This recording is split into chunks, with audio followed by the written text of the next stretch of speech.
Ang ating pag-aaral po ay patungkol sa pagiging disipulo ni Kristo. Na bilang mga mananampalataya ngayon, alam po natin yung proseso ng Diyos, no? Hinanap tayo at nung matagpuan, inanyayahan tayo at inakay tayo na maging mga alagad ni Kristo. Sa pamamagitan po yan ng maraming pangyayari sa ating buhay at ang pinakamalaki at pinakamahalagang instrumento kung bakit tayo may pananampalataya sa ating Diyos ay sa pamamagitan po ng Biblia na ating narinig at atin din pong tinanggap bilang salita ng Diyos.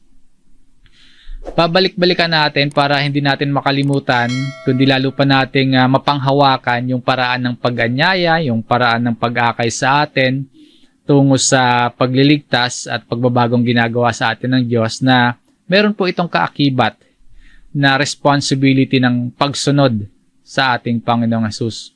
Bunga po ng ating pananampalataya, tayo po ay sumusunod sa Panginoong Hesus at ipinagpapatuloy natin ang layunin at yung misyon ng kanyang pagparito noon, no? Yung hanapin at iligtas ang mga naliligaw.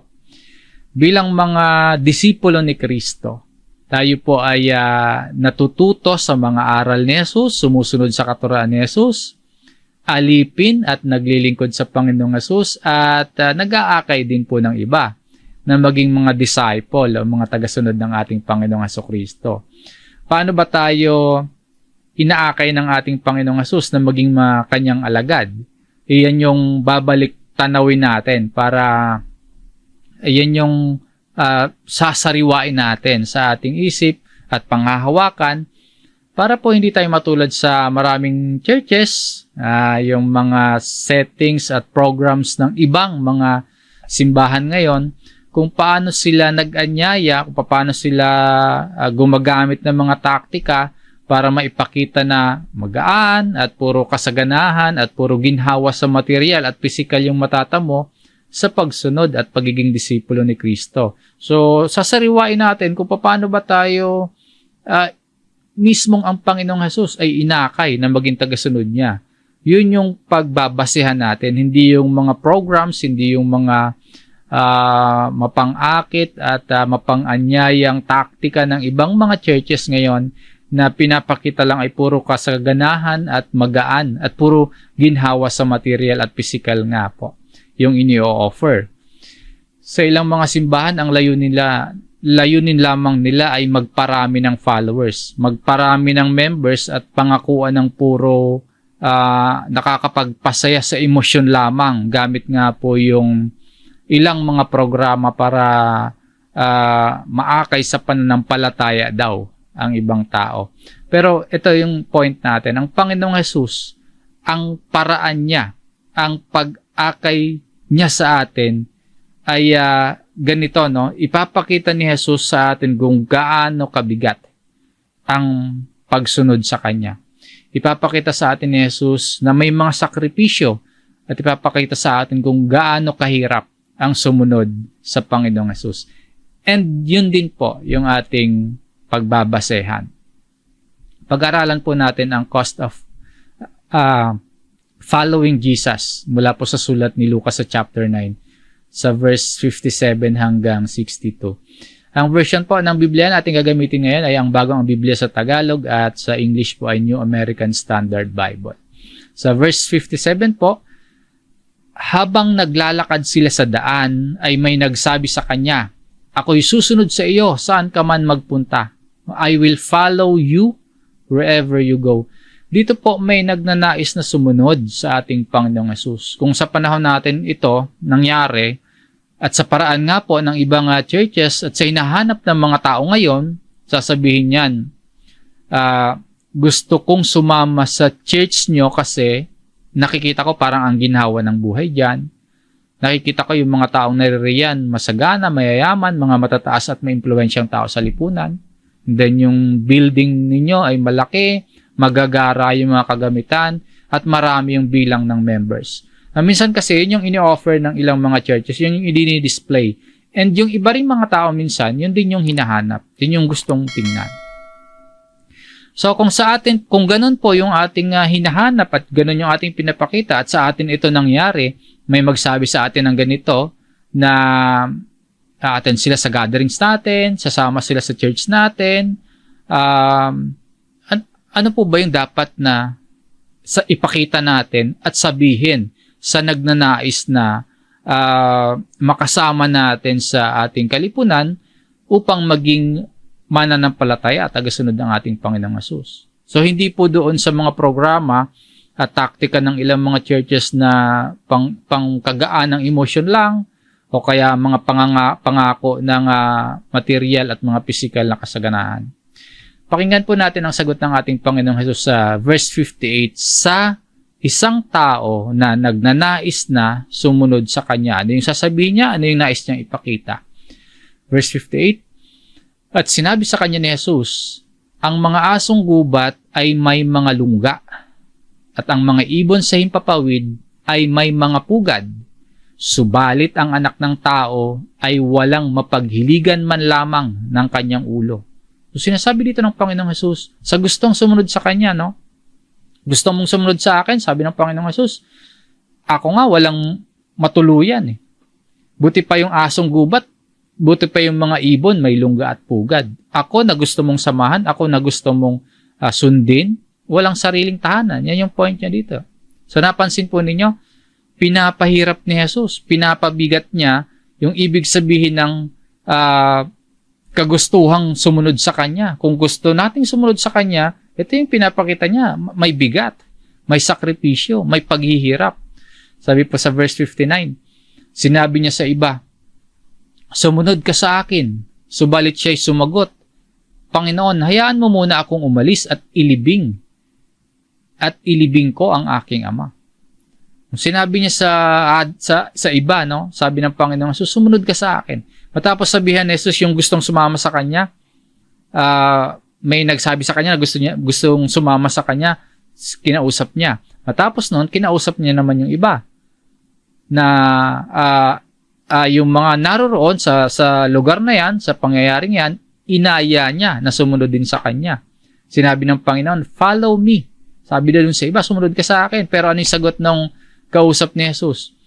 Panginoon, hayaan mo muna akong umalis at ilibing ko ang aking ama.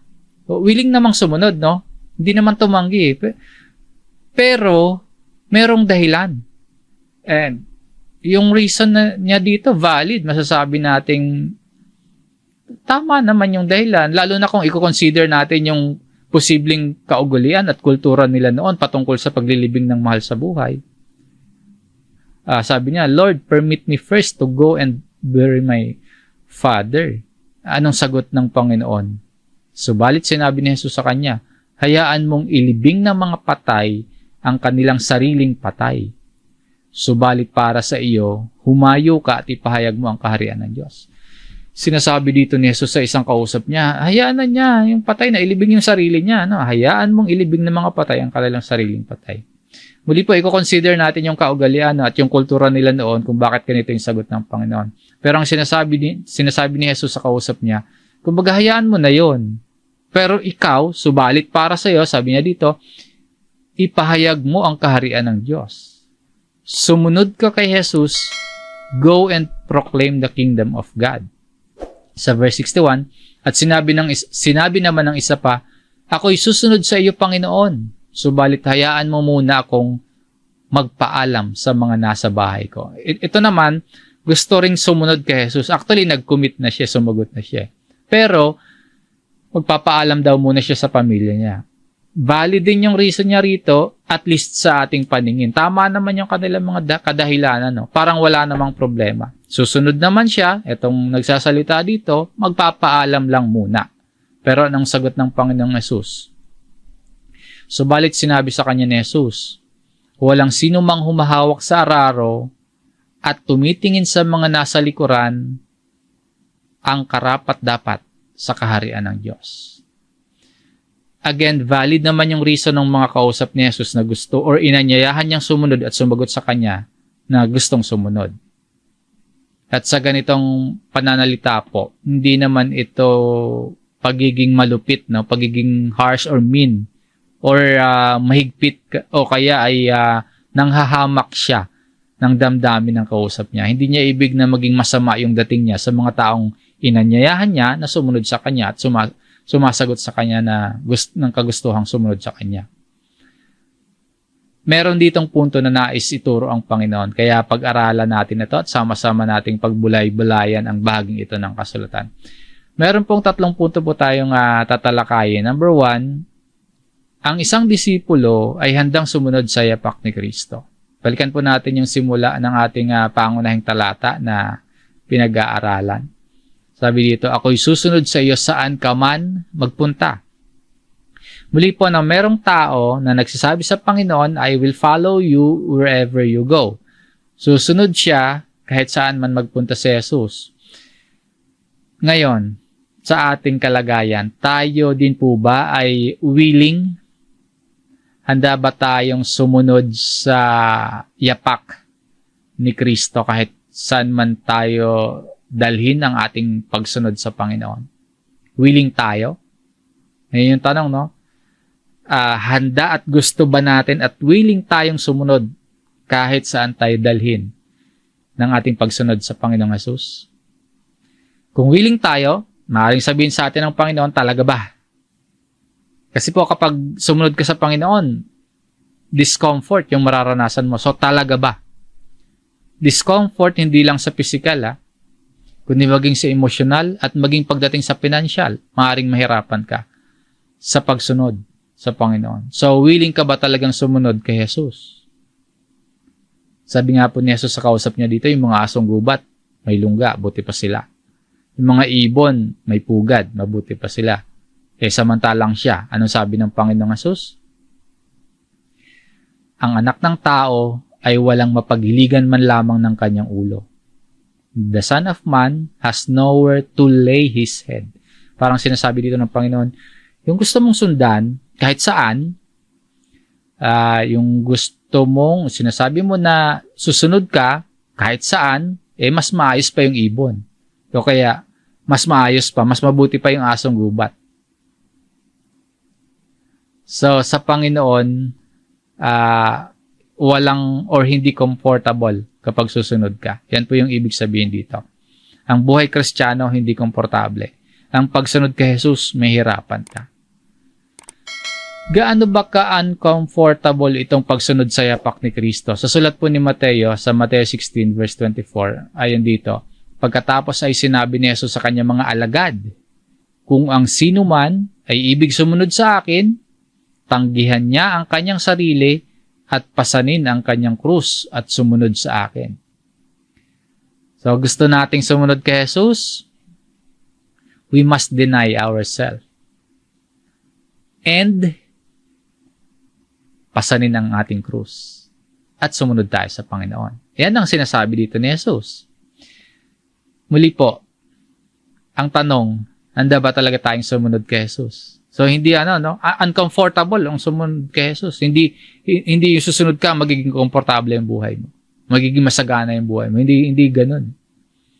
Pinapakita dito ng Panginoon, sinasabi dito ng Panginoon, maging doon sa ating main text, uncomfortable ang sumunod sa Kanya. So, handa ba tayong sumunod kahit mahirapan tayo? At kung sakaling mahirapan tayo, hindi puro reklamo yung gagawin natin. Hindi tayo tatama rin. Hindi tayo mag-excuse kung ano-ano. Kundi magpapatuloy tayo sa pagsunod kay Kristo. Ganun ba tayo ka-willing at ganun ba tayo kahanda na sumunod? Handa ba tayong i-deny yung ating sarili? Handa ba tayong magpasan ng ating krus? Tingnan natin si Jesus, no? Ang Panginoon mismo, tinanggihan niya ang kanyang sarili. Iniwan niya yung comfort ng pagiging anak ng Diyos. Ng pagiging Diyos mismo. Kasi nagkatawang tao siya, nagpasa ng krus, naghirap, sinunod ang kalooban ng Ama. Maging buhay niya ang kapalit. Tingnan natin si Jesus, no, kung susunod tayo sa Panginoon, tapos ang inaasahan natin, komportable, inaasahan natin maalwan na buhay, puro tagumpay na buhay sa mundong ito. Kung susunod tayo at maglilingkod tayo sa Panginoon para maging matagumpay sa mga bagay dito sa lupa, o para manginabang tayo sa physical at material na bagay lang, hindi ganon yung ipinangako. Hindi ganun yung ipinapakita at sinasabi sa atin ng Panginoong Hesus sa mga gustong sumunod sa Kanya. Kung gusto nating sumunod kay Hesus, tingnan natin siya, tingnan natin yung mga ginawa niya, tingnan natin at sundan natin yung mga yapak na nangyari at dinaanan at ginawa ng Panginoong Hesus na hindi naging komportable yung buhay niya. So, handa ba tayo na sumunod? Ang isang disipulo po, handang sumunod sa yapak ni Kristo. Number 2, pangunahin sa isang disipulo ay ang kaharian ng Diyos. Pangunahin. Ibig sabihin, primarily o kaya top priority ng isang disipulo ay ang kaharian ng Diyos. Maraming bagay ang mahalaga para sa atin sa buhay na ito. Hindi naman natin yun babaliwalain. No? Pahalagahan pa rin natin yun. Pero ang isang disipulo po ni Kristo, pangunahin o top priority sa Kanya ay ang kaharian ng Diyos. Sa verse 59 po ng ating main text, ito yung may gustong sumunod kay Jesus. No? Sabi ng Panginoong Jesus, sumunod ka sa akin. Sumagot yung kausap niya. Panginoon, hayaan mo muna akong umalis at ilibing ko ang aking ama. Gusto naman. No? Hindi naman siya tumanggi sa invitation ni Christ. Willing naman siyang sumunod kay Jesus. Kaya lang, ito yung reason niya. Gusto niya munang mailibing ang kanyang ama. Kung titingnan natin ito ng mababaw, yung hindi natin masyadong malalim na pag-iisipan, parang madamot naman ang Panginoon dito kasi ang sabi niya, subalit sinabi ni Jesus sa kanya, nagpapaalam yung gustong sumunod sa kanya, inanyayahan niya. Sabi ng Panginoong Jesus, hayaan mong ilibing ng mga patay ang kanilang sariling patay. Subalit para sa iyo, humayo ka at ipahayag mo ang kaharian ng Diyos. Hindi pagiging madamot, hindi pagiging malupit ng Panginoon sa gustong sumunod sa Kanya.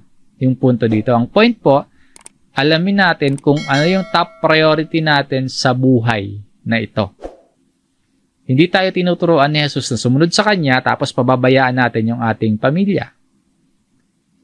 Akayin tayo, tuturuan tayong sumunod sa Kanya, tapos pababayaan natin yung ating mga tungkulin, yung ating mga responsibility sa pamilya, sa pag-aaral, sa paghahanap buhay. Hindi ganon. Hindi din po iminumungkahi ni Jesus na huwag kang magpapaalam, huwag kang makikibahagi sa mga gawaing pangpamilya mo. Hindi ganon. Hindi ka gagawing tagasunod ni Jesus, tapos pababayaan mo yung family mo, hahayaan mo yung mga mahal mo sa buhay na parang wala ka ng pakialam sa pamilya mo, sa mga kamag-anak po. Hindi ganon. Ang point dito ng Panginoong Jesus, alamin natin ang ating top priority bilang disciple.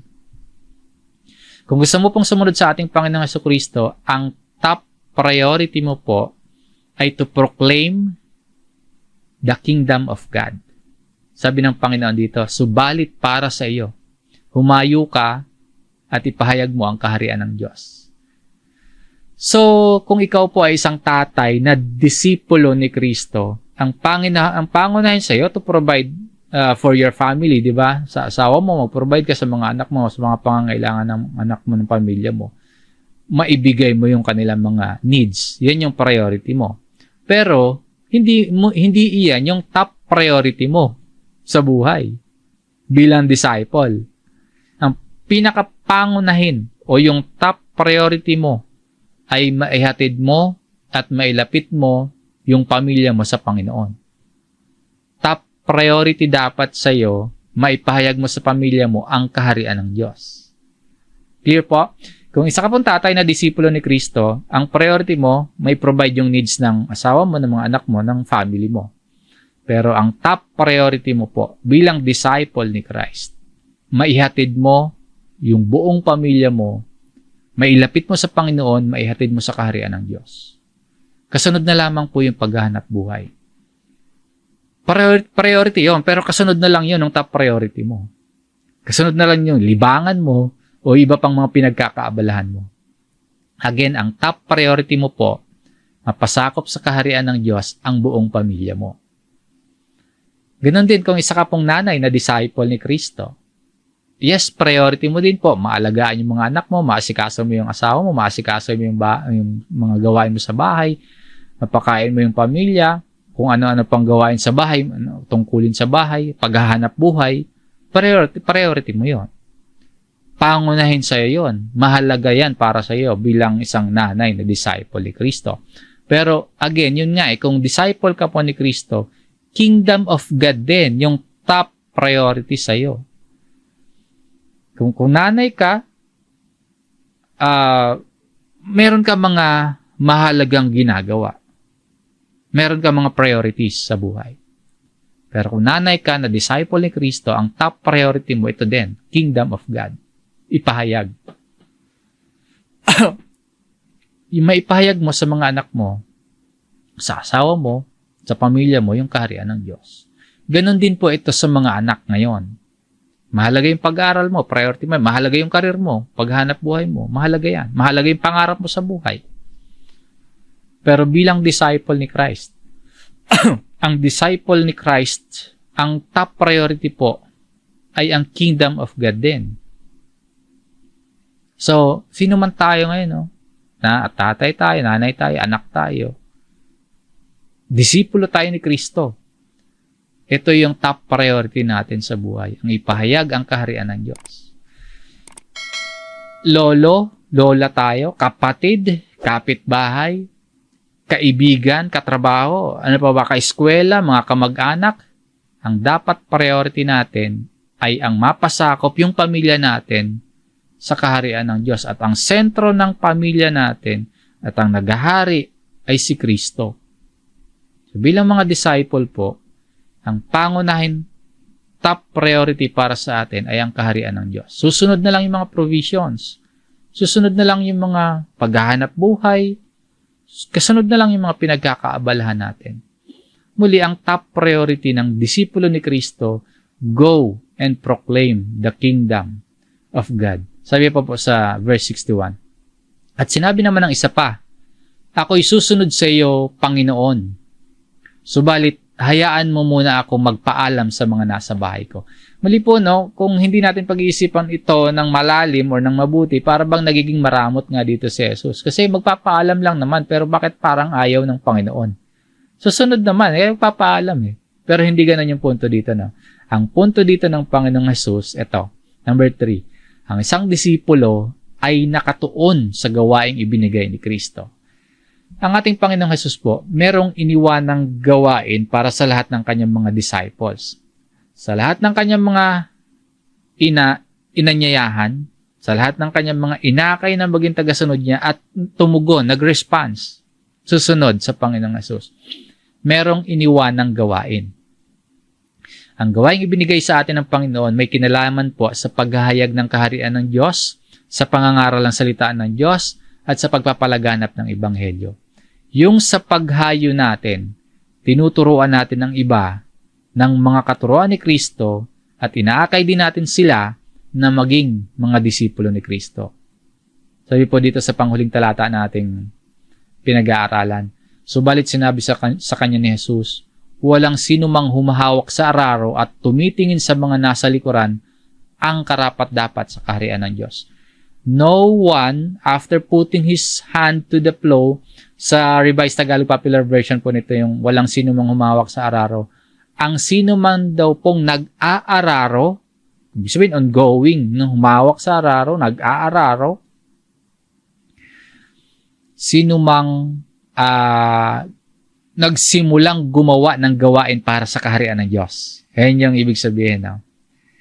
Ang sino man na nagsimula, nag-response, tumugon, naggumagawa ng gawain para sa kaharian ng Diyos, para maging karapat-dapat sa kaharian ng Diyos, dapat naka-focus, nakatuon sa gawaing ibinigay ni Kristo. Kung may iniwanang gawain sa atin ng Panginoong Hesus, kung mayroong tagubilin na iniwan ng Panginoong Hesus para sa lahat ng kanyang alagad, para sa lahat ng kanyang tagasunod, kung iniuutos sa atin ng ating Panginoong Hesus ang preaching the Gospels, making disciples, and nagpasimula na tayo doon sa gawain yon, tumugon tayo sa tagubilin na yon sa atin ng Panginoong Hesus. Ang point dito, wag na tayong palingon-lingon pa sa likuran. Focus lamang po tayo sa pagsulong ng gospel. ipalaganap natin ang ebanghelyo sa lahat ng ating gawain nang sa gayon po maging karapat-dapat tayo sa kaharian ng Diyos. Yun yung nakatuon, yun yung nakafocus. Kumbaga para sa talatang ito, hinawakan na natin yung araro, nagpasimula na tayo sa gawain para sa kaharian ng Diyos, ituon na natin na yung ating mga ginagawa ngayon ay nakakapit sa utos at tagubilin na ito ni Jesus na go and make disciples of all the nations. Basahin po natin itong Great Commission ng ating Panginoong Jesus. Ito, itinagubilin niya ito sa lahat ng kanyang mga disipulo. Mateo 28 verse 19. Kaya't sa paghayo ninyo, gawin ninyong alagad ang lahat ng mga bansa, bautismohan ninyo sila sa pangalan ng Ama at ng Anak at ng Espiritu Santo. Go and make disciples of all. Ito yung Great Commission. Kung ito yung Great Commission sa lahat ng disipulo ni Kristo, napakahalaga nito para baliwalain lang natin tayo ng mga nagsasabing mga Kristiyano. Napakahalaga nito para sa atin. Tingnan po niyo kung paano ito nakaugnay sa una at ikalawang utos, kung saan nakasalig yung buong kautusan. Di ba? Ang una at dakilang utos sa atin, ibigin natin ang Diyos. Yun yung una at dakilang utos. Yung ikalawa, ibigin ang kapwa tulad ng pag-ibig sa sarili. Ngayon, paano ba natin masusunod yung unang utos? Paano natin iibigin ang Diyos? Ito po yung sagot. Tapos keep in mind, tandaan natin itong Great Commission na to na nakaugnay sa una at ikalawang utos. Ngayon, paano natin masusunod yung unang utos na ibigin natin ang Diyos? Ito yung sagot sa unang Juan chapter 5 verse 3. Sapagkat ito ang pag-ibig sa Diyos, di ba? Ang utos sa atin, ibigin ang Diyos. Ito ang pag-ibig sa Diyos na ating tuparin ang kanyang mga utos at ang kanyang mga utos ay hindi pabigat. So, paano natin iibigin? Paano natin mamahalin ang Diyos? Sabi po dito, tuparin ang kanyang mga utos. Paano natin malalaman ang utos ng Diyos? Alamin natin ang utos ng Panginoong Hesus. Dahil po, lahat ng iniutos ni Kristo galing sa Ama. So, ano na nga po yung malinaw na utos ni Jesus para sa lahat ng kanyang mga alagad? Di ba? Go and make disciples of all the nations. Ngayon, paano naman natin masusunod yung ikalawang dakilang utos sa kautusan na ibigin natin ang ating kapwa? So, clear na, no? Paano natin iibigin ang Diyos? Tuparin ang kanyang mga utos. Paano natin malalaman ang utos ng Diyos? Alamin natin ang utos ng ating Panginoong Hesus. Ano yung malinaw na utos sa atin ng Panginoong Hesus? Humayo kayo, no? And make disciples of all the nations. So, doon natin masusunod yung unang utos. Paano natin masusunod yung ikalawang utos na ibigin natin ang ating kapwa? E di ihatid natin ang ating kapwa palapit kay Jesus. Ibig sabihin, gawin nating alagad ni Jesus ang ating kapwa. So, napansin po ninyo, yung una at ikalawang dakilang utos sa kautusan, masusunod nating pareho yan kung sinusunod natin yung Great Commission. No? Ang ipangaral ang ebanghelyo at gawing alagad yung maraming tao. Yan po, yung best expression ng ating pagsunod sa dakilang utos sa kautusan. Ipangaral ang ebanghelyo, gawing alagad ng maraming tao. Ito yung gawain na iniwan sa atin ng Panginoong Hesus. At yung best expression natin na masunod yung una at ikalawang dakilang utos na nakasalig ang buong kautusan ay masunod ito. Sa paghayo ninyo, gawin ninyong alagad ang lahat ng mga bansa. At dito po natin itutuon yung ating mga ginagawa bilang mga disipulo ni Kristo. Ano po ba yung utos sa atin? Ano po ba yung tagubili ng Panginoon sa atin? Doon po natin ituon yung ating buhay. Ano yung nalalaman mong utos sa iyo ni Kristo? Gawing alagad ang lahat. Diyan natin itutuon. Bilang mga disipulo, yung ating buhay. So kung nagtatrabaho tayo, or kung nag-aaral tayo ngayon, o kung nagnenegosyo ka man ngayon, nakaugnay yan sa Great Commission para sa atin. Kapag kumita tayo ng pera, kasangkapan yan para sa Great Commission. Kapag nagkaroon ka ng mga kakilala, kasangkapan yan para makapag-disciple ka.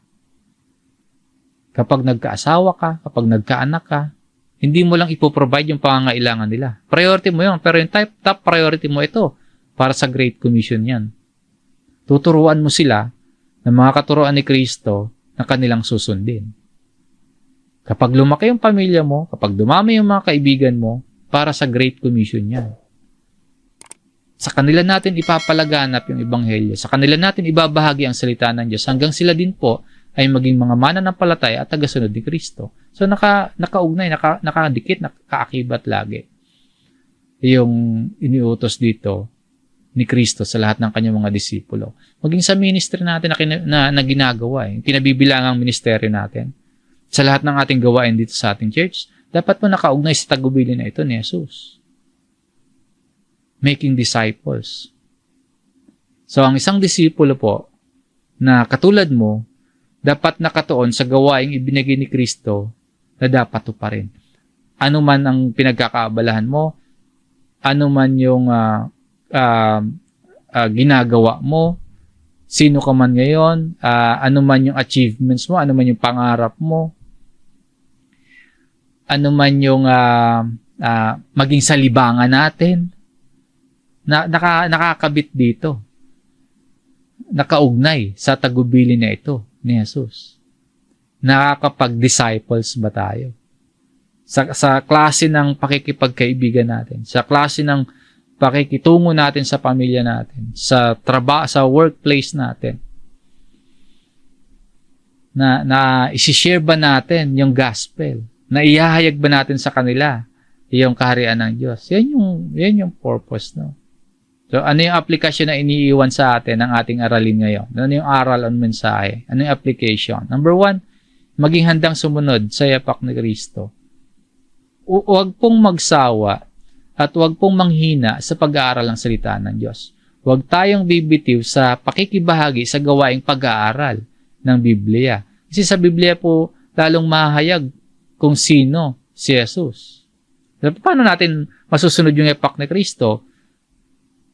Kilalanin, alamin, at sariwain lagi kung ano yung ginawa at mga tagubilin sa atin ni Jesus. Ano yung nais niya na ating ginaganap? Ano yung inaasahan sa atin? At marami pang katuruan patungkol kay Jesus. Sa Biblia natin yan. Doon yan mahayag sa atin sa Bible. So, huwag tayong bibitiw sa pakikibahagi sa gawaing pag-aaral ng Biblia. Huwag tayong magsawa. Huwag tayong manghina sa pag-aaral ng salita ng Diyos. Huwag tayong masyadong maraming excuses.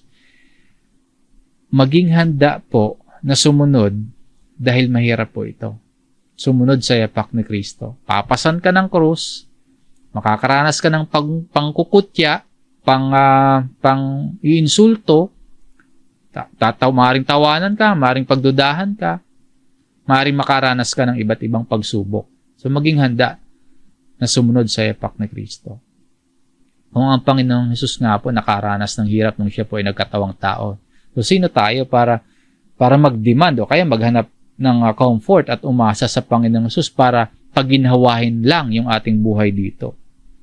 Ang Panginoong Hesus, nakaranas ng pangkukutya, paghihirap,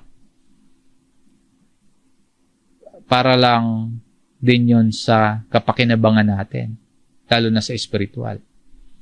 So, maging handa po tayo sa pagsunod tulad ni Kristo. Maaring mahirapan din po tayo. Number 2, maging pangunahin sa atin ang maipahayag ang kaharian ng Diyos. Ang kaharian ng Diyos yung mag-uugnay-ugnay, yung kingdom of God po, yung magdudugtong-dugtong ng lahat ng ating mga ginagawa sa buhay na ito. Bakit tayo may buhay? Bakit tayo may lakas? Bakit tayo may karunungan? Yun yung magdudugtong-dugtong niyan eh. Lahat ng meron tayo. Ano yung layunin ng Diyos? Bakit niya ibinigay yung mga bagay na meron tayo ngayon? May purpose ang Diyos diyan eh. At nakaugnay yan sa kanyang salita. Nakaugnay, lahat ng meron tayo na ibinigay ng Diyos, nakaugnay sa pangako ng Diyos at sa kaharian ng Diyos. Halimbawa, bakit tayo kumakain? Di ba? Para magkaroon ng lakas. So, saan natin ngayon gagamitin ang lakas na taglay natin?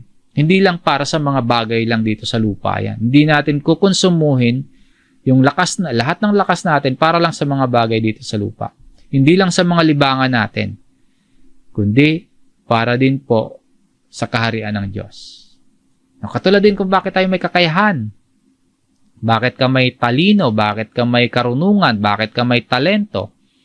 Bakit ka may yaman? Bakit ka mayroong influence? Kasangkapang kaloob yan sa atin ng Diyos, anuman yon, para maipahayag ang kanyang kaharian. Bakit tayo may trabaho? Bakit tayo may pamilya? Bakit tayo may mga kaibigan? Para maisulong ang Ebanghelyo at maibahagi sa kanila at maipahayag sa kanila ang kaharian ng Diyos. Yun yung layunin, yun yung purpose. So ituon po natin ang ating buhay sa gawaing ibinigay sa atin ni Kristo. Ituon po natin ang ating buhay sa gawaing ibinigay sa atin ni Kristo. Hindi lang sa mga gusto lang natin at hindi lang para sa mga panglupang mga bagay lang. Sabi nga po ng Panginoon sa Mateo chapter 9 verse 37. Kaya't sinabi niya sa kanyang mga alagad, tunay na napakarami ng aanihin, ngunit kakaunti ang manggagawa.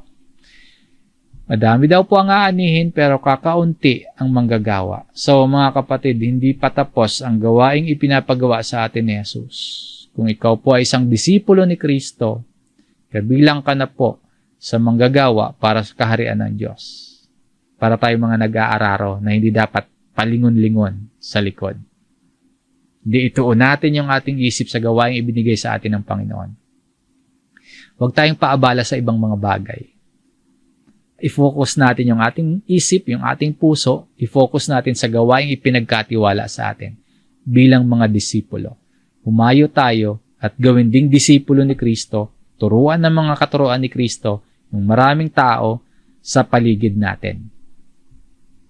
Bilang mga disipulo ni Kristo, sa karunungang taglay mo po, sa lakas na meron ka sa kakayahan at sa mismong buhay mo, gagamitin ka ng Panginoon para ang iba ay mailapit at sila man po ay mapabilang sa kaharian ng Diyos. Maging handa sa pagsunod at maging pangunahin sa atin ang maipahayag ang kaharian ng Diyos. Ituon natin ang ating isip sa gawaing itinagubilin ng Panginoong Hesus sa lahat ng kanyang mga disipulo. Maraming salamat po sa inyong pakikinig. Purihin po natin ang Panginoon. Hanggang dito po ang ating gawain ngayon.